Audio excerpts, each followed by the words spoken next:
from 2012 to now. And that was his history. From his first title to what he is now. And you wanted to make an argument. Barry was walking out what else come about that when water? he was walking out the ocean and he said, magnificent view. Remember that? I remember that. The smoke. And that was right. On a recent episode of the Stephen A. Smith Show, the ESPN commentator and Shannon Sharpe spoke in depth about everything surrounding Floyd Mayweather, including the rumors about him going bankrupt, his move away from the United States, the business deals many people called scams, and the viral social media post shared by 50 Cent. Ain't good to make all that money if you ain't got any of it to keep for yourself, bro. When you look at the Vegas casinos, just think twice about going down there yourself. That's all. Send your boys to do it for you. Order room service. Chill out, do something. Anything but gamble, bro. Keep your money. Because as great as you are, I got news for you. He rolled up on me in a black SUV and rolled the window down. That's true. That's true. Yeah. That was scary. I thought he was going to shoot. I thought it was a drive-by. It was a damn. I thought it was a damn drive-by. It scared the living hell out of me. You understand what I'm saying? I mean, that's an absolutely true story. But at the end of the day, all I'm trying to... Stephen A. Smith revealed that much of the private information came from one of Floyd Mayweather's former assistants who no longer works with him but still speaks regularly with several people from his current circle.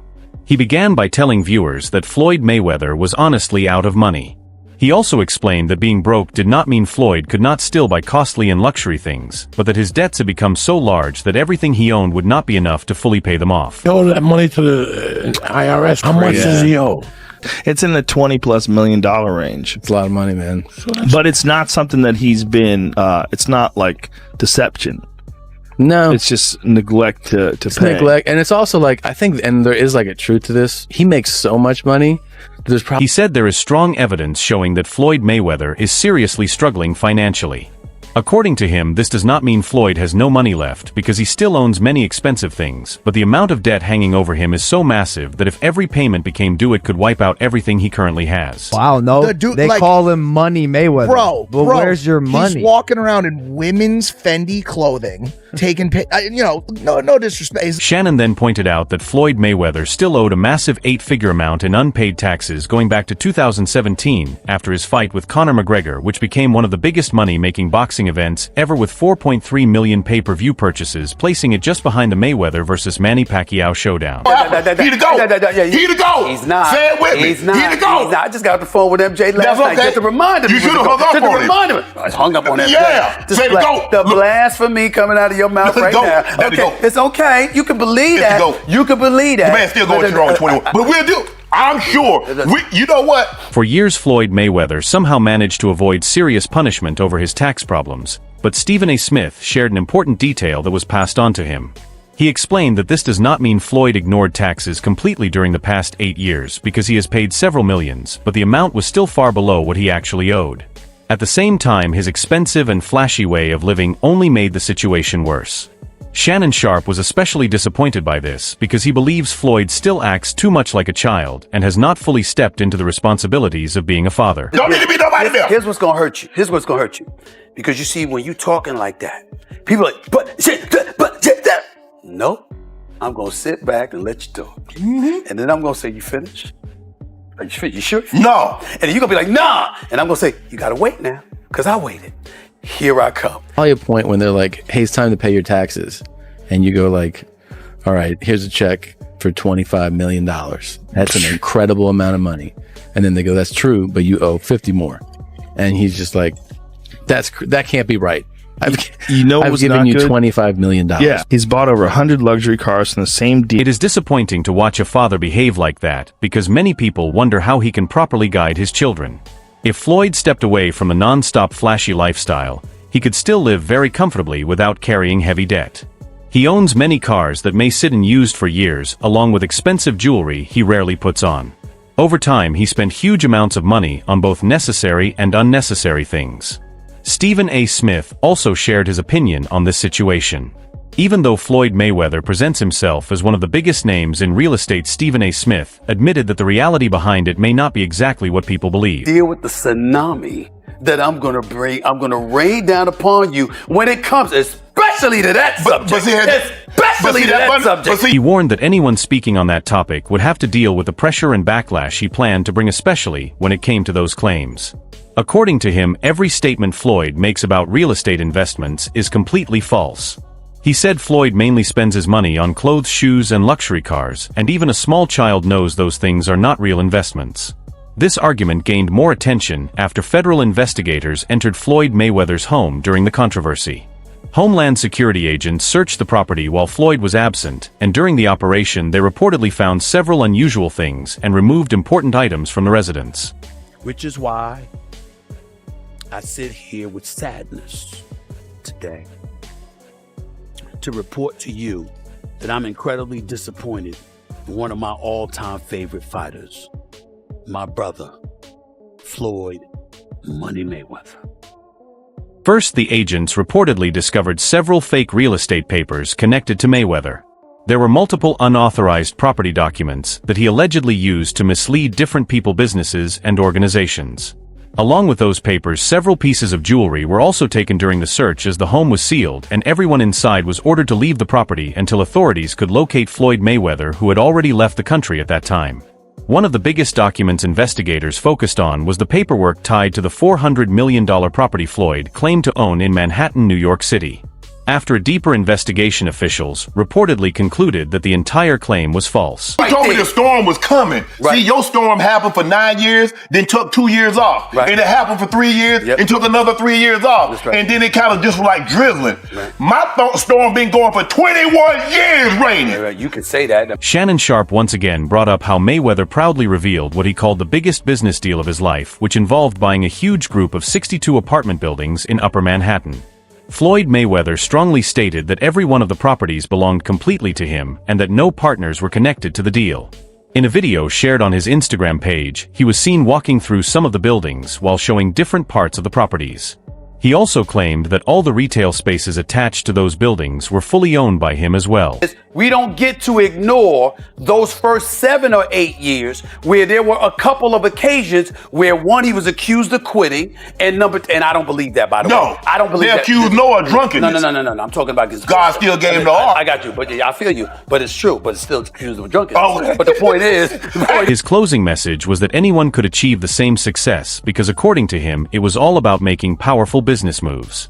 For reasons many people questioned, Mayweather later claimed that his real estate company Veda Properties had paid $402 million for the buildings.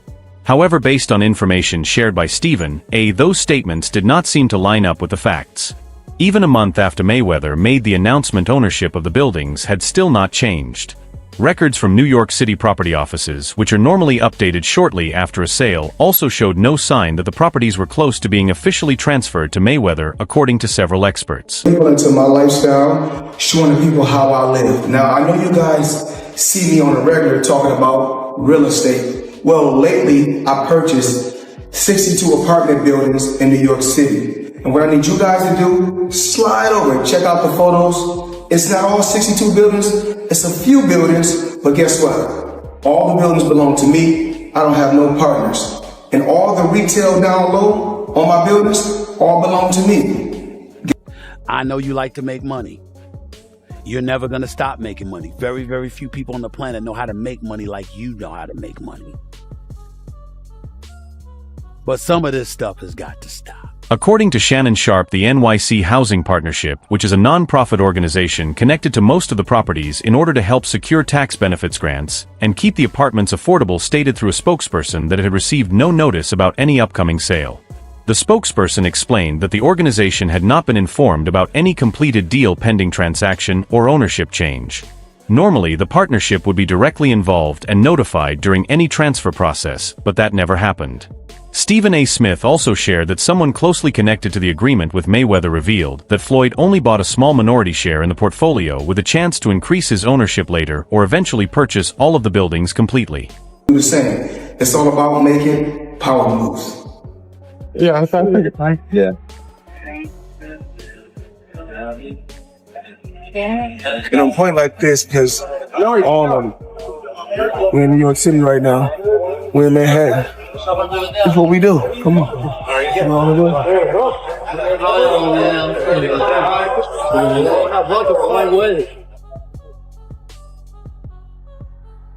It remains uncertain whether Mayweather plans to move forward with those options. The individual who shared the information chose to stay anonymous because the arrangement with Mayweather was private. A representative from Black Spruce Management, the real estate company that controls most of the buildings in the portfolio, also released a statement saying Floyd Mayweather has continued to be a dependable partner and a strong supporter of affordable housing. The spokesman added that Mayweather has met every obligation expected from him so far.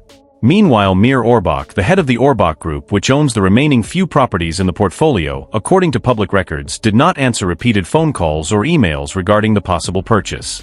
Al Frist, the chief executive officer of Veda Properties, which is Mayweather's real estate company, later joined a phone conversation and introduced himself as James McNair, a businessman connected to several of Mayweather's ventures.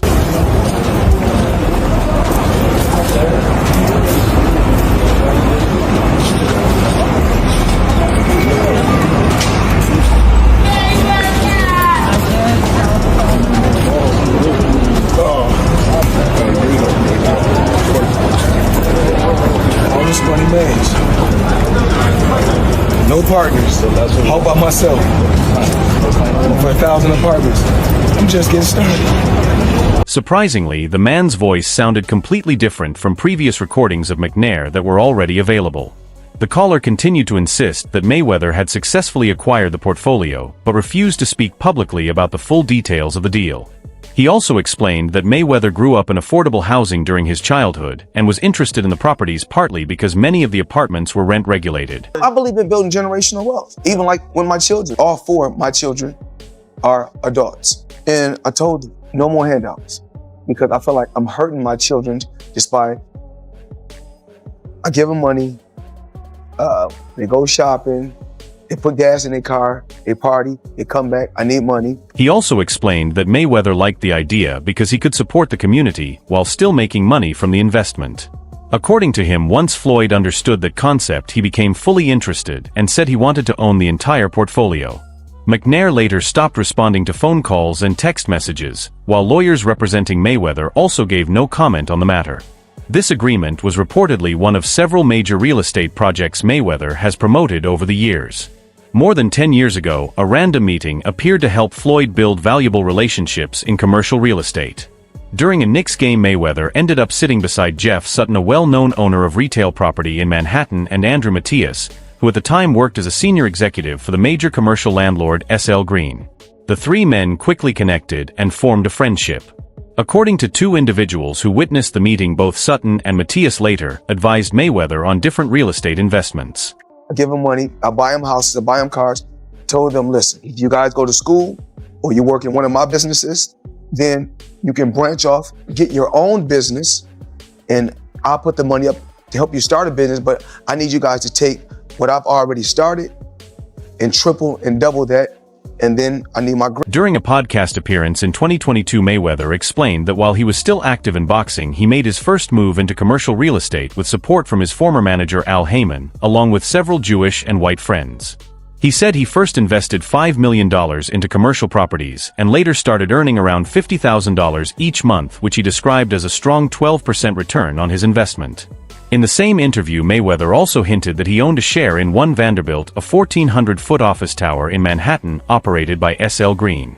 He claimed he was involved in the development and also mistakenly stated that the tower was the tallest building in New York City. In 36 months, with one of my new investments, I would be making $300 million a month. What investment is that? In real estate. I'm heavy in real estate. Even though I got a lot of cash, OPM. You don't always have to use your money. That's why it's very important for y'all to make sure y'all keep y'all credit right. The individual who spoke to Business Insider while claiming to be James McNair stated that Mayweather had invested $88 million into nearly 20 loans created by SL Green, which were connected to commercial real estate properties across the city. He explained that the company issued the funds as mezzanine debt, which is a higher interest type of loan often used in property investments. According to the speaker, the arrangement gave them a strong chance to generate profits for Floyd, whom they highly respected. He also added that the partnership served as a valuable promotional opportunity for SL Green because of Mayweather's public image and popularity. So, Floyd, man, like, you got everything, got the skyscrapers, you got the cars, you got the houses, you got... What's next? what I'm working on now, I don't really want for nothing. Alexandra Zarii, a spokesperson for SL Green, stated in an email that the company does not comment on matters connected to specific investors. Beyond the reports about the questionable property claims, Mayweather has also been facing problems involving a jewelry store. Many people now feel like he has been moving from one debt issue to another. Floyd Mayweather was recently taken to court by a jewelry business that accused him of owing money that had remained unpaid for years. This situation adds to several other debts connected to companies that previously worked with him on endorsement deals, ambassador roles, and other business partnerships. Now I'm here to talk to the people about one of my jewelers. And it's not one of my new jewelers, one of my low-key jewelers, Tony, at Pasha in Manhattan Beach, California. You guys need to come check him out. Now today, let me show you guys what I purchased from Tony. Tony, matter of fact, I don't need to tell him, you tell him. You got a little rose gold sky dweller, chocolate dial, 40 karat pear shape, 1 carat each, tennis bracelet, only for the best for the champ. Now when you guys come here, if you want to hang... One thing that has always stood out about Floyd Mayweather Jr. is his extreme love for expensive jewelry. But that passion also comes with a very high price, even for a former boxing superstar, who has recently faced legal trouble after being sued over a multi-million-dollar debt linked to a jeweler. Although Mayweather's exact wealth is not publicly confirmed, many estimates place his net worth around $450 million. He is regularly seen wearing flashy chains, luxury watches, bracelets, and other costly accessories. He also frequently displays his rich lifestyle online by posting pictures of private jet travel and his collection of luxury cars. Because of this image, he became widely known by the nickname Money. However, jeweler Leonard Sulmanov claims that nickname does not match Mayweather's behavior when it comes to paying what he owes. Based on a lawsuit filed in federal court in Miami, Mayweather and rapper Tyga, who is known to be one of his close friends, reportedly owe Sulmanov nearly $4 million for unpaid jewelry purchases. Pushing each other to be great instead of arguing on social media. That's just my opinion. And push each other in a positive way. And, I found myself in the past, the younger Floyd Mayweather, going back and forth on the internet with different people. But I'm in a better place in my life right now. I couldn't ask to be in a better place. So the old Floyd Mayweather, when I used to go back and forth with people. More specifically, the jeweler's lawsuit claims that Mayweather and Tyga broke laws connected to racketeering and corrupt business activity. The case accuses both the boxer and the rapper of fraud, civil conspiracy, breach of contract, unjust enrichment, and theft. Sulmanov alleges that Mayweather failed to pay for several luxury watches from Audemars Piguet, Richard Mille, Patek Philippe, and Rolex Presidential Day Date, along with a diamond ring and a diamond chain. Tyga, on the other hand, is accused of still owing payment for a Rolex watch. According to the lawsuit, the jeweler stated that Mayweather only paid 2 deposits totaling $267,000 before receiving the jewelry. He also claimed that he later met with both Mayweather and Tyga in an attempt to resolve the unpaid debt after being contacted by Mayweather's agent Jonah Rechnitz.